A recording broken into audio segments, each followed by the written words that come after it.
ప్రభునందు ప్రియమైన దేవుని బిడ్డలారా, మన ప్రభువును రక్షకుడైన యేసయ్య శక్తి కలిగిన నామములో మీ అందరికీ నా హృదయపూర్వకమైన వందనాలు.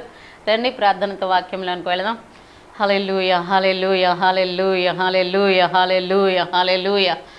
స్తోత్రం, స్తోత్రం, స్తోత్రం, స్తోత్రం, స్తోత్రం. ఆశ్చర్యకరుడా, అద్భుతకరుడా, సర్వశక్తిమంతుడా, మీకు వందనాలు, వందనాలు, వందనాలు.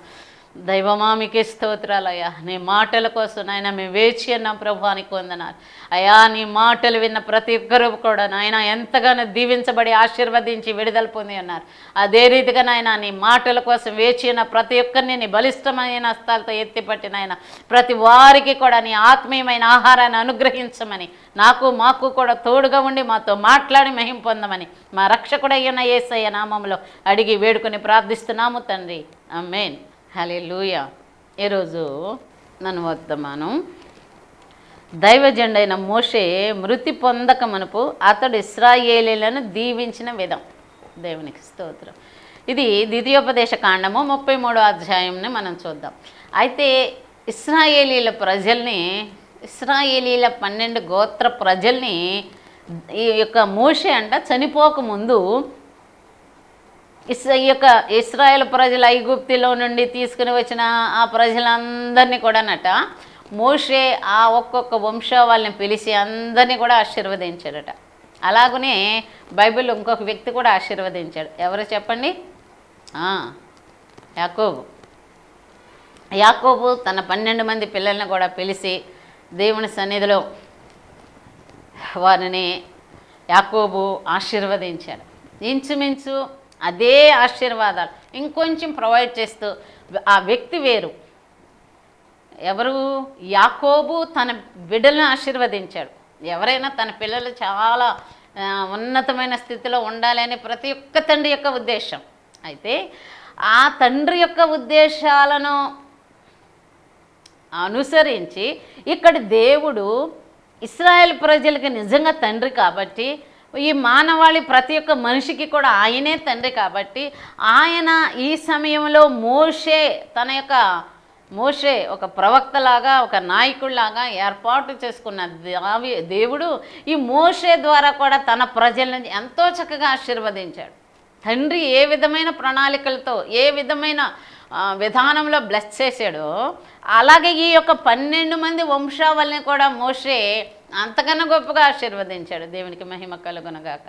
ఆ యొక్క ఆశీర్వాదాలను ఒకసారి మనం జ్ఞాపకం చేసుకుందాం. ఈరోజు ద్వితీయోపదేశ కాండం 33వ అధ్యాయంలో దైవజనుడైన మోషే మృతి పొందక మునుపు అతడు ఇశ్రాయేలీలను దీవించిన విధము అతడిట్లనేను అని చెప్పబడి ఉంది. అయితే మొదటిగా ఆయన ఇశ్రాయేలు ప్రజలను పిలిచి ముందు దేవుని మహింపరుస్తున్నాడు. ఎలాగంటే యెహోవా సియోనులో నుండి వచ్చెను, షెయూరులో నుండి వారికి ఉదయించెను, ఆయన పారాను కొండ నుండి ప్రకాశించెను, వేవేల పరిశుద్ధ సమూహముల మధ్య నుండి ఆయన వచ్చెను, ఆయన కుడిపారసమున అగ్నిజ్వాలలు మెరయుచుండెను, ఆయన జనములను ప్రేమించును, ఆయన పరిశుద్ధులందరూ నీ వశమున ఉందురు, వారు నీ పాదముల యొద్ద సాగిలపడుదురు, నీ ఉపదేశమును అంగీకరింతురు అని ముందు దేవా నీ బిడ్డలో నువ్వు ఇలా ప్రకాశిస్తావు, ఇలా మెరుస్తూ ఉంటావు, ఇలా అంటూ దేవుని మహిమపరుస్తూ ఘనపరుస్తూ స్తుతిస్తూ ఇంకా నీ ప్రజలు నీ యొక్క ఉపదేశాన్ని అంగీకరించే వారిగా ఉంచయ్యా అంటూ దేవుని సన్నిధిలో మహిమపూర్వకంగా స్తుతిస్తూ ఘనపరుస్తూ దేవునికి అప్పగిస్తూ ఉన్నాడు. దేవునికి స్తోత్రం.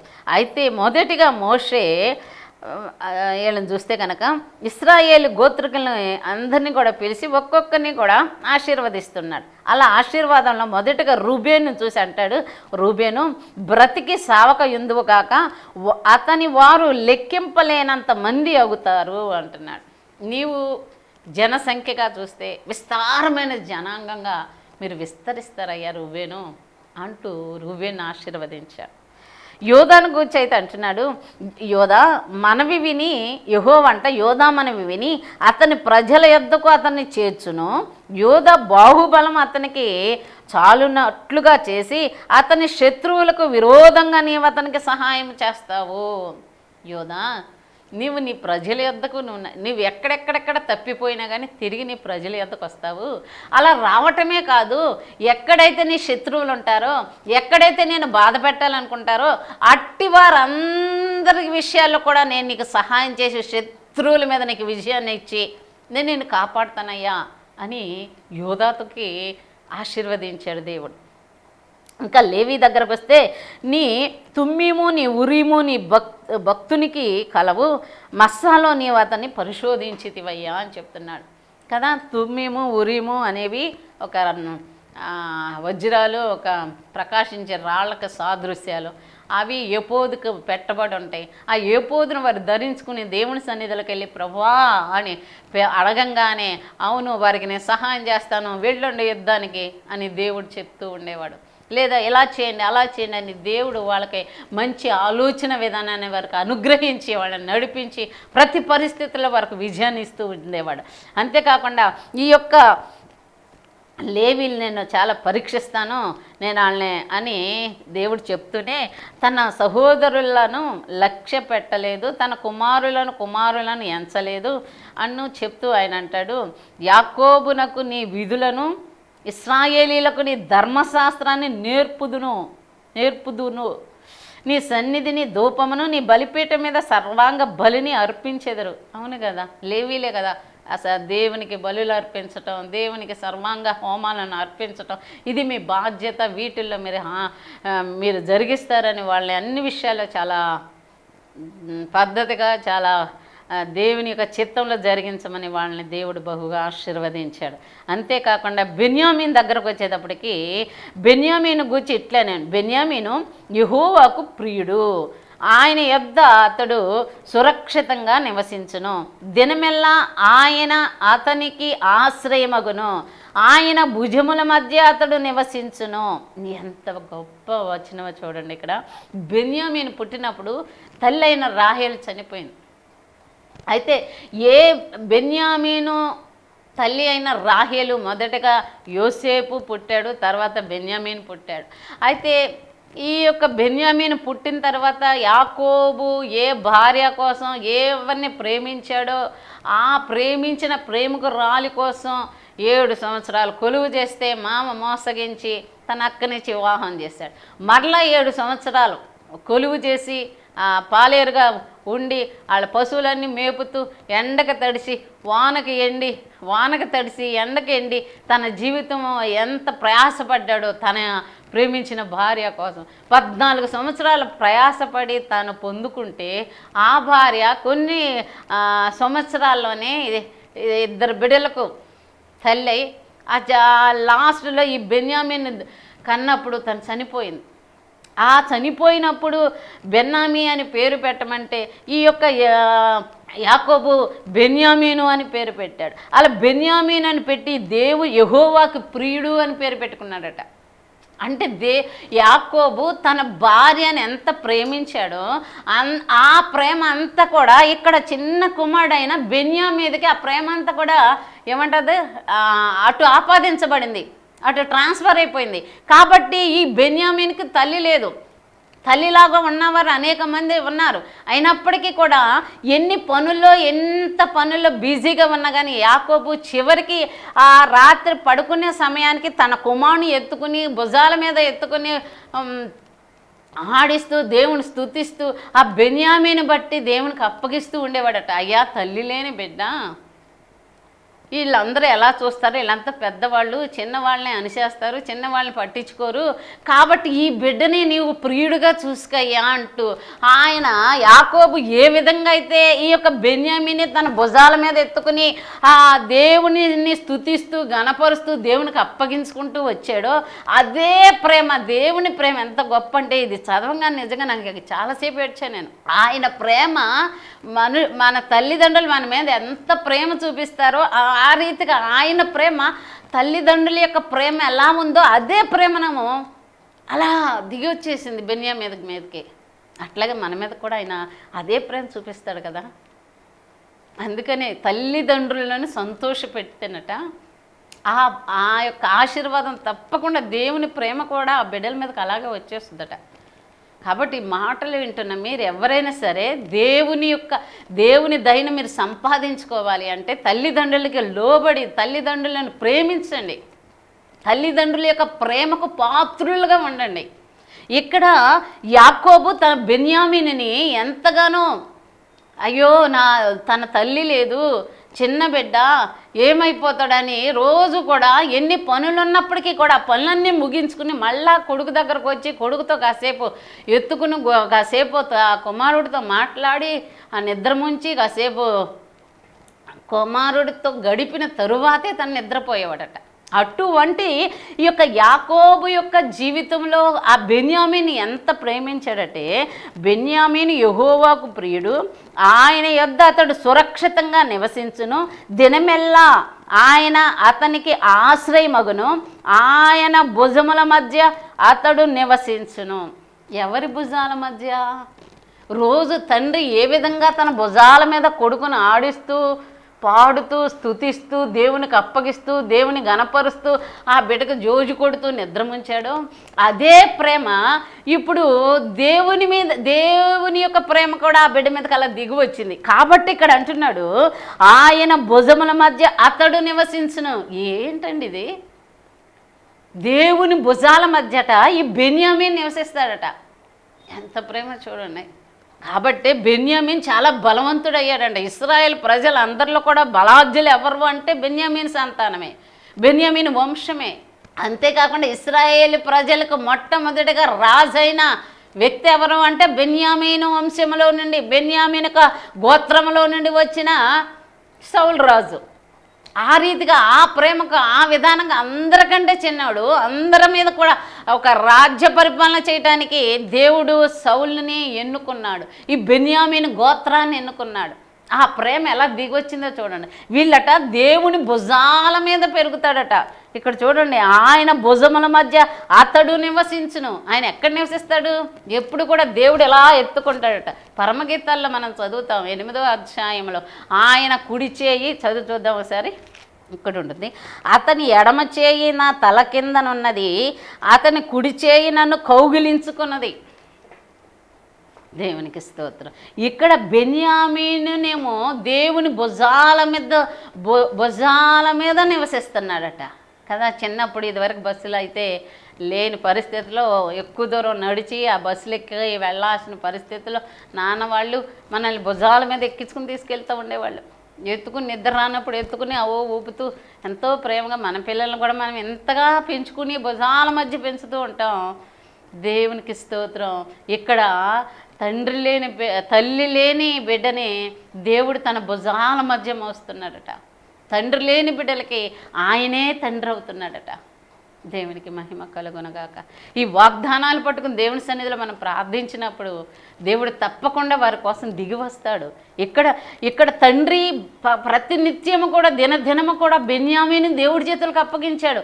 అయ్యా నీకు ప్రియుడుగా ఉంచయ్యా, అయ్యా నీకు ప్రియుడుగా ఉంచయ్యా, ఏ ప్రేమ లేనివాడయ్యా, చిన్నప్పుడే తల్లిని కోల్పోయిందయ్యా, అయ్యా నీ దయ చూపించయ్యా, నువ్వు వాత్సల్యత గల దేవుడు అయ్యా, నువ్వు కరుణా వాత్సల్యత గల దేవుడు అయ్యా అంటూ ఆ ప్రేమను దేవుని ప్రేమను జ్ఞాపకం చేసుకుంటూ ఆ ప్రేమ బిడ్డ మీదకి రావాలని ప్రార్థిస్తూ ఉన్న యాకోబు యొక్క ప్రార్థన విజ్ఞాపనలు ఆలకించిన దేవుడు సేమ్ అదే ప్రేమను బెన్యామీను మీదకి దిగి వచ్చింది. దేవునికి మహిమ కలుగునుగా.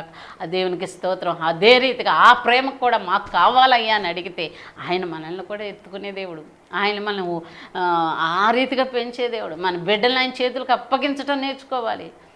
ఆ ప్రేమతో నింపబడేటట్లుగా ఆయన మనం బ్రతిమాలుకున్నప్పుడు నిజంగా యాకోబు బ్రతిమాలుకుంటే ఆ బెన్యామీన్ ఆ విధంగా చూసుకుంటున్నాడే, అట్లాగే ఇశ్రాయేల్ ప్రజలందరినీ కూడా ఎంతగానో దీవించాడే, ఆ విధంగానే దేవుడు కూడా మిమ్మల్ని కూడా అలా ఎత్తుకునే దేవుడు, మన అందరిని కూడా ఎత్తుకుని ఆయన ప్రేమిస్తున్న దేవుడు, మన అందరిని కూడా ఆయన ప్రియముగా ఎంచుకుంటున్న దేవుడు. దేవునికి స్తోత్రం. హల్లెలూయా. కాబట్టి ఇక్కడ బెన్యామీన్ విషయంలో దేవుని కృప ఎంతగా దిగొచ్చింది ఒకసారి ఆలోచించండి. ఆయన మిమ్మల్ని ఎన్నడూ విడిచిపెట్టాడు. నీ తల్లి ఎలా, నీ తండ్రి ఎలాగో తన భుజాల మీద నిన్ను ఎత్తుకున్నాడో అదే రీతిగా దేవుడు ఎత్తుకునేవాడు. కాబట్టే వాక్యం ఉంది, నేను నిన్ను ముదిమి వచ్చే వరకు నేను నిన్ను ఎత్తుకుంటానని. ఆయన ఎప్పుడు మనల్ని విడిచిపెట్టే దేవుడు కాదు. ఆయనకి మనం బిడ్డలం, ఆయనకి మన స్వజనంగా, ఆయన సొంత ప్రజలం మనం. ఒకప్పుడు దూరస్తులమే, కానీ ఇప్పుడు ఆయనకు సమీపస్తులం, ఆయనకి ఇష్టలం. దేవునికి స్తోత్రం. ఇక్కడ యోసేపుని దీవించాడు. ఆకాశ పరమార్థం వలన, మంచు వలన, క్రింద కృంగి ఉన్న అగాధ జలముల వలన, సూర్యుని వలన కలుగు ఫలములలోను, శ్రేష్ఠ పదార్థముల వలన, చంద్రుడు పుట్టించు శ్రేష్ఠ పదార్థముల వలన, పురాతన పర్వతముల శ్రేష్ఠ పదార్థముల వలన, నిత్య పర్వతముల శ్రేష్ఠ పదార్థముల వలన, సంపూర్ణంగా ఫలించు భూమికి కలిగిన శ్రేష్ఠ పదార్థం వలన యెహోవా అతని భూమిని దీవించును. పొదలలో నుండిన వాని కటాక్షం యోసేపు తల మీదకి వచ్చును. తన సహోదరులలో ప్రఖ్యాతి నొందిన వాని నడినెత్తి మీదకి అది వచ్చును. దేవునికి స్తోత్రం. ఇక్కడ దేవుడు ఏమంటున్నాడంటే యోసేపు విషయంలో అసలు భూమి మీదే కానీ, పర్వతాల్లో కానీ, ఆకాశంలో సూర్యుని కాంతి ద్వారా వచ్చే మంచి శ్రేష్టమైన పదార్థాలు, చంద్రుని యొక్క వెలుగుతో ప్రకాశించే చంద్రుని యొక్క వెన్నెల ద్వారా ప్రజ్వలిల్లే ప్రతి ఒక్క శ్రేష్ఠ పదార్థాలు, కొండలలో, లోయల్లో, పర్వతాల్లో, సమస్తమైన వాటిల్లో, మైదానాల్లో వచ్చే ప్రతి శ్రేష్టమైన పదార్థాలన్నీ కూడా యోసేపుకు దేవుడు ఇచ్చేస్తున్నాడు. యోసేపును ఫలించాడు కొమ్మని తన తండ్రి దీవించాడు. అలాగనే భూమి మీద ఉన్న సమస్త విషయాల్లోనట యోసేపుకి శ్రేష్టమైన ఆహార పదార్థాలు, శ్రేష్టమైన ఈవులు, శ్రేష్టమైన వాటిని దేవుడు యోసేపు సంతతికి అనుగ్రహిస్తున్నాడు. దేవునికి స్తోత్రం. హల్లెలూయా, హల్లెలూయా. దేవునికి వందనాలు. దేవుని యొక్క ఆశీర్వచనాలు దేవుని మనం అడగాలి, కానీ ఆయన అన్నీ ఇచ్చే దేవుడు కదా. దేవునికి స్తోత్రాలు. ఇంకా ఇక్కడ దేవుని యొక్క వాక్యం అంటుంది, నిత్య పర్వతముల శ్రేష్ఠ పదార్థముల వలన సంపూర్ణంగా ఫలించు భూమికి కలిగిన శ్రేష్ఠ పదార్థాల వలన యెహోవా అతని భూమిని దీవించును. పొదలలో నుండి వాని యొక్క కటాక్షం యోసేపు తల మీదకు వచ్చునట. పొదల్లో ఉండేవాడంటే ఎవరండి? ఇక్కడ దేవుని యొక్క వాక్యం ఎంత చక్కగా మాట్లాడుతుందంటే, పొదల్లో నుండి మోషే మోషే అని పిలిచిన దేవుడు, ఆయన కటాక్షం పొదల్లో ఉండి పలికి ఆ కటాక్షము చేత మోషేను బలపరిచి తీసుకుని వచ్చి అనేక లక్షల మంది ఇశ్రాయేలీల యొక్క ప్రజలను ఐగుప్తు దేశంలో నుండి విడిపించిన వాని యొక్క శక్తి ఎంత గొప్పదో కదా. అటువంటి వాని యొక్క కృపచేతట, అటువంటి వాని యొక్క కటాక్షమట యోసేపు నడినెత్తి మీదకి వస్తుందట. దేవునికి స్తోత్రం. ఆ యొక్క కటాక్షం మన మీద కూడా దిగాలని దేవుని సన్నిధిలో మనము ప్రార్థన చేసుకుందాం. యోసేపు వరకే కాదు, ఒకానొక దినాల్లో ఆ పాత నిబంధన గ్రంథంలో ఈ వాగ్దానాలన్నీ కూడా ఇశ్రాయేలీలే అయినప్పటికీ కూడా మనం క్రీస్తు ద్వారా ఎప్పుడైతే నీతిమంతులుగా మార్చబడ్డామో ఈ వాగ్దానాలన్నిటికీ కూడా మనకు కూడా వారసులం అయ్యాం. కాబట్టి ఇక్కడ దేవుని యొక్క వాక్యం ఏమంటుందంటే, పొదలో ఉండు వాని యొక్క కటాక్షం అతన్ని నడినెత్తి మీదకి దిగివచ్చినట్లుగా దేవుని యొక్క ఆశీర్వాదం మన నడినెత్తి మీదకి వస్తుంది. దేవునికి మహిమ కలుగునుగాక. హల్లెలూయా, హల్లెలూయా, స్తోత్రములు. ఇంకా 17వ వచనంలో, అతని వృషభములకు మొదట పుట్టిన దానికి ఘనత కలదు, అతని కొమ్ములు గొరిపోతు కొమ్ములు, వాటి వలన అతడు భూమి అంత్యము వరకు జనులను త్రోసివేయును. ఇశ్రాయేలీల యొక్క 10 వేలును మనుష్య యొక్క వేలును అలాగు నుందురు. ఇక్కడ అంటున్నాడు, గొర్రెపోతు కొమ్ములట, ఏదో సింహమో పులో కాదు, గొర్రెపోతు కొమ్ములతోనట శత్రువుల్ని భూమి అంత్యం వరకు తోసివేస్తారట. గుచ్చి చంపి రక్తం కళ్ళ చూసే స్వభావం కాదు, శత్రువుల్ని తోసివేసి దూరపరుచుకుంటమే కానీ ఎవరి కూడా రక్తపాతం చిందించే స్వభావం దేవుని పిల్లలకు ఉండదు అనేది దేవుని యొక్క వాక్యం మనకు బయలుపరుస్తుంది. అయితే ఇక్కడ మనం రూబేను చూసాము, యోదాను చూసాము, లేవీని చూసాము, ఇంకా బెన్యామీని చూసాము, యోసేపుని చూసాము. ఇప్పుడు జబూలూను కూడా చూస్తే, జబూలూను కూడా చక్కటి ఏమని అంటే, జబూలూను నీవు బయలు వెళ్ళు స్థలమందు సంతోషిస్తావు, నువ్వు ఏ స్థలంలో ఉన్నా హ్యాపీగా సంతోషంగా నువ్వు ఉంటావు అని చెప్తున్నాడు. ఇశ్రాఖాను విషయంలో నీ గుడారమందు సంతోషించుము, వారు జనములను కొండలకు పిలిచిరి, అక్కడ నీతి బలులు అర్పింతురు, వారు సముద్రపు సమృద్ధిని ఇసుకలో దాగి ఉన్న రహస్య ద్రవ్యమును పీల్చుదురు. ఇక్కడ దేవుడు ఇస్రాకాను విషయంలో తన యొక్క ఆశీర్వాదాన్ని ఇస్తున్నాడు. ఇక్కడ మనం యోసేపుని చూస్తే ప్రతి చోట, అది ఆకాశంతో సూర్యుని ద్వారా కానీ, చంద్రుడి ద్వారా కానీ, పర్వతాల మీద కానీ, మైదానాల మీద కానీ, అన్ని సముద్రంలో కానీ, భూమి మీద కానీ ఉన్న శ్రేష్ఠ పదార్థాలన్నీ నీయే అన్నాడు. ఇక్కడ ఇస్రాకాను దగ్గరకు వచ్చేటప్పటికి నువ్వు గుడారంలో సంతోషిస్తావని చెప్పి అంటారు, నీకు సముద్రపు సమృద్ధిని ఇస్తున్నా అన్నాడు. సముద్రపు సమృద్ధిని ఇవ్వటమే కాకుండా ఇసుకలో దాచబడిన రహస్య ద్రవ్యాన్ని పీల్చుదురు.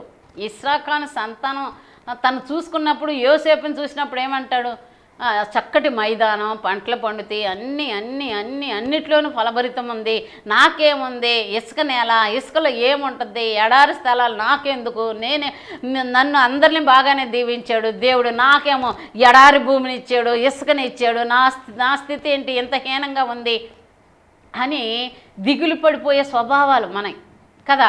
కొంతమందిని చూసినప్పుడు నిజంగా వాళ్ళకి ఎంతో మంచి జాబులను ఇచ్చాడు, దేవుని కోసం ఎంత సమర్పణతో బతుకుతున్నాం, మా జీవితాలు ఎందుకు, మా బ్రతుకులు ఎందుకు అని, ఎందుకు ఇలాగున్నాయి అని ఒక్కొక్కసారి మన జమా కూడా అనేక మార్లు ప్రశ్నించుకుంటాం. కానీ ఇక్కడ దేవుని యొక్క వాక్యం ఏముంటుందంటే, దేవుని పిల్లలు ఏ స్థలంలో ఉన్నా కానీ ఆ స్థలం ఆశీర్వాదకరంగా ఉంటుందట. అవి రాళ్ళ మధ్య ఉన్న ఇశ్రాయేలు రాళ్ళ మధ్యలోనే ఉంటున్నారు, కానీ ఎంత ఫలభరితంగా ఉంటున్నారు. ఇక్కడ ఇస్రాకాను ఎడారి స్థలాల్లో ఉంటున్నాడు. అయితే అక్కడ దేవుడు అంటాడు, ఇసుకలో దాచబడిన రహస్య ద్రవ్యములను పీల్చుదువు కదా. వాళ్ళు ఇసుకలో యొక్క గొట్టాలు పెట్టి ఆ లోపల ఉన్న పెట్రోల్ బయటికి తీసుకొచ్చి ఎంత గొప్ప ఐశ్వర్యవంతులయ్యారు. దేవునికి స్తోత్రం. అయితే దేవుడు అంటున్నాడు, ఇస్రాకాను నువ్వు బాధపడకు, ఇసుకే కదా, ఎడారి కదా, నాకేముంది, నాకెందుకని బాధపడుతున్నావా, కానీ ఇసుకలో దాచబడిన రహస్యమైన ద్రవ్యం నీకు దొరుకుద్దయ్యా అని చెప్తున్నాడు. దేవునికి స్తోత్రం. కాబట్టి ఎవరిని కూడా ఆయన హీనంగా చూడలేదు. ప్రతి చోట కూడా, ఏమీ లేని చోట కూడా, ఈ అన్నిటినీ ఉండవానికంటే ఉన్నతమైన స్థితిలో ఏమీ లేని చోట సమృద్ధి సంపూర్ణంగా అనుగ్రహించాడు. అందరికంటే ఇప్పుడు ఏ దేశాలు పెట్రోల్ ఏ దేశాల్లోనైతే వస్తుందో వాళ్ళే గొప్పగా ఆశీర్వదించబడ్డారు. అందరికంటే అభివృద్ధి పొందిన దేశాలుగా వాళ్ళు చాలా చక్కగా ఉంటున్న విధానం. అయితే దేవుడు ప్రతి వారికి కూడా తన ఆశీర్వాదాలను అనుగ్రహిస్తూ వచ్చాడు. ఇంకా గాదు దగ్గరకు వస్తే, గాదును విశాలపరుచువాడు స్తుతింపబడును గాక, అతడు ఆడసింహము వలె పొంచియుండును, బాహువును నడినెత్తిని చీల్చివేయను. అతడు తన కొరకు మొదటి భాగం చూసుకొనును, అతడు నాయకుని భాగం కాపాడును, అతడు జనములలో ముఖ్యులతో కూడా వచ్చును, యెహోవా తీర్చిన న్యాయమును జరిగించును, ఇశ్రాయేలీయుల వద్ద యెహోవా విధులను ఆచరించెదరు. ఈ ప్రజలు, ఈ యొక్క గాదు వంశంలో ప్రజలట న్యాయాధిపతులుగా ఉంటారట. అనేకులకి అనేకమైన భాగాలను పంచిపెడుతూ అనేకులకి న్యాయవాదులుగా ఉంటారట.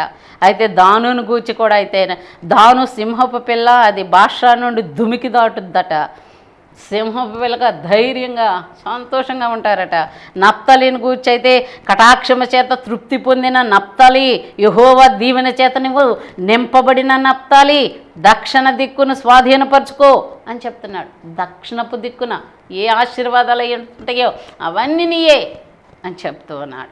ఇంకా ఆషేరు విషయంలోనైతే తన సహోదరుల కంటే ఎక్కువగా ఆశీర్వదించబడిన ఆషేరు అని మాట్లాడుతున్నాడు. అతడు తన సహోదరుల కంటే కటాక్షమునందును తన పాదములను తైలములో ముంచును. తన పాదం, ఈ యొక్క దేశంలో ఈ యొక్క ఆషేరు యొక్క వంశము కూడా చక్కటి పెట్రోల్తో డీజిల్తో ఎంతో ఆ దేశం వర్ధిల్లుతూ ఉందట. దేవునికి స్తోత్రం.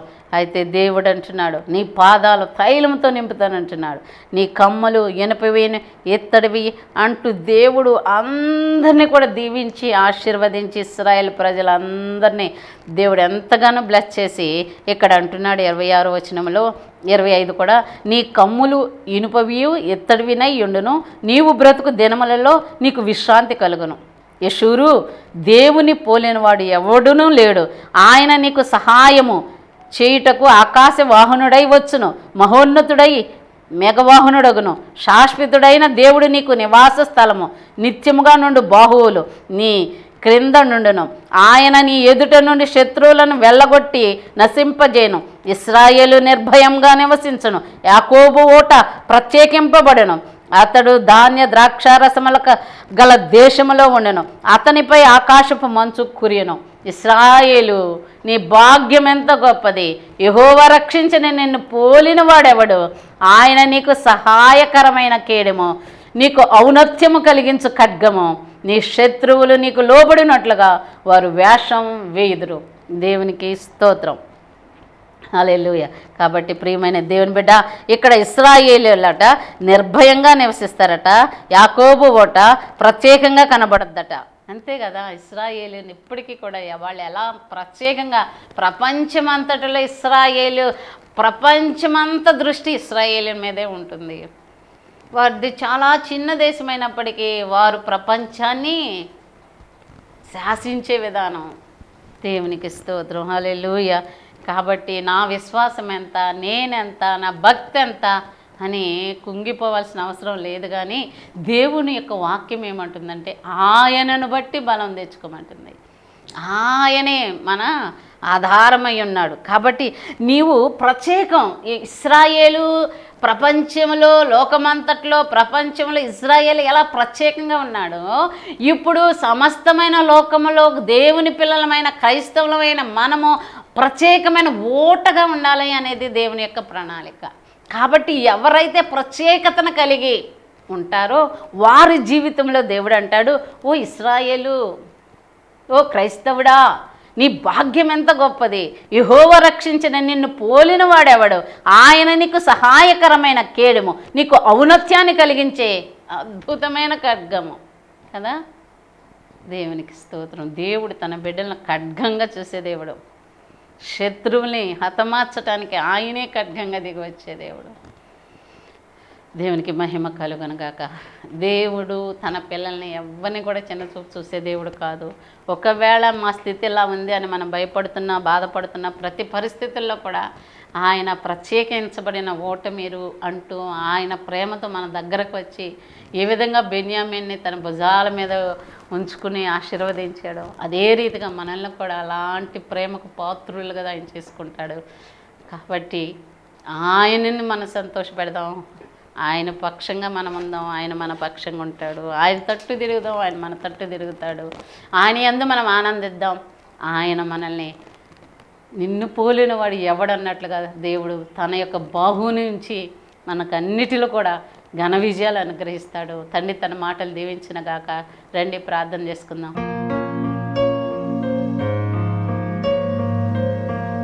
మహాగణుడు అయి ఉన్న దేవా, అద్వితీయ దేవ, ఆశ్చర్యకరుడా, సర్వశక్తిమంతుడా, నీకు వందనాలు అయ్యా. ఒక తండ్రి ప్రేమ నాయన ఈ దినాన్ని మేము చూడగలుగుతున్నాం ప్రభువా. అయ్యా ఎఫెసీయులకు రాసిన పత్రికలో ప్రభువా, దేవా నేను మీ తండ్రిని కానా అన్న దేవుడు అయ్యా. అయ్యా మీరు ప్రతి కుటుంబానికి దేవుడువు తండ్రి మీరేనయ్యా, నీకే స్తోత్రాలు దేవా. అయ్యా ఈ యొక్క విశ్వం అంతా కూడా ఒక కుటుంబం అయితే నాయన, ఆ కుటుంబానికి దేవుడువు నీవే, తండ్రివి నీవేనయ్యా, నీకే వందనాలు ప్రభువా. నీ పక్షంగా నాయన నిలిచిన వారు, నీకు సమీపంగా ఉన్నవారు దేవా, నీ యొద్దకు చేరిన వారు దేవా, నీ సన్నిధిలో మొరపెడుతున్న వారిని నాయన నిత్యము నువ్వు ఆశీర్వదించే దేవుడు అయ్యా, నీకు వందనాలు. ఎవరిని కూడా నాయన విడిచిపెట్టే దేవుడు కాదయ్యా ప్రభువా. నీ ప్రేమ ఎంత గొప్పదయ్యా, ఎంత గొప్పదయ్యా, ఎంత గొప్పదయ్యా. మా దేవా, మా యొక్క లోటులు ఏమై ఉన్నాయో ఆ ప్రతి లోటులో కూడా రెట్టింపు అభిషేకాన్ని, రెట్టింపు దీవెనను నువ్వు అనుగ్రహిస్తూ ప్రేమిస్తూ నీ ప్రేమను మాకు కనపరుస్తున్న తండ్రి నీకు వందనాలయ్యా. అల్లూర బహాజర గ్లోరీ గాలారాజస్యార ప్రభా. అయ్యా నీకే స్తోత్రాలు తండ్రి. ఈ సమయంలో దేవా నీ మాటలు వింటున్న ఒక్కొక్క బిడ్డను మీరు దర్శించండి దేవా. ఎవరైతే దిగులుతో ఉన్నారో, వేదనతో ఉన్నారో ప్రభువానికి వందనాలు. వారిని తాకి బలపరిచింది ఆయన. వారికి కావలసిన ప్రతి ఈవులను మీరు సమకూర్చండి తండ్రి, నీకే వందనాలయ్యా. అయ్యా దిగులు పడే ప్రతి వారితో మీరు మాట్లాడండి తండ్రి, నీకు వందనాలు. ఈ అంత్య దినాలలో ప్రభువా దేవా నీ కోసం బలముగా స్థిరంగా నిలబడగలిగినట్లుగా ప్రతి ఒక్కరిని కూడా బలపరిచి స్థిరపరచమని దేవా, నీ రాక్కడికి నాయన ఎత్తబడే గుంపుగా మేమందరం దేవా అయా దేవానికే వందనాలు తండ్రి, నీకే వందనాలయ్యా. అయా నీ కొరకు ఎదురు చూసే సంఘముగా మమ్మల్ని అందరినీ కూడా స్థిరపరిచి బలపరచమని దేవా ఈ ప్రార్థన పాసన్ని చేర్చుకోమని మా ప్రభును రక్షకుడైన యేసయ్య శక్తి కలిగే నామంలో మిక్కిలి వినయంగా బ్రతిమాలు వేడుకొని ప్రార్థిస్తున్నాము తండ్రి. Amen, amen, amen. Praise the Lord. Sister Nirmala Abel, door number 17/304-5-5 Chowdaripeta, Gudivada. మీ ప్రార్థనా అవసరాలకు సంప్రదించవలసిన మా ఫోన్ నెంబర్ 8074167461.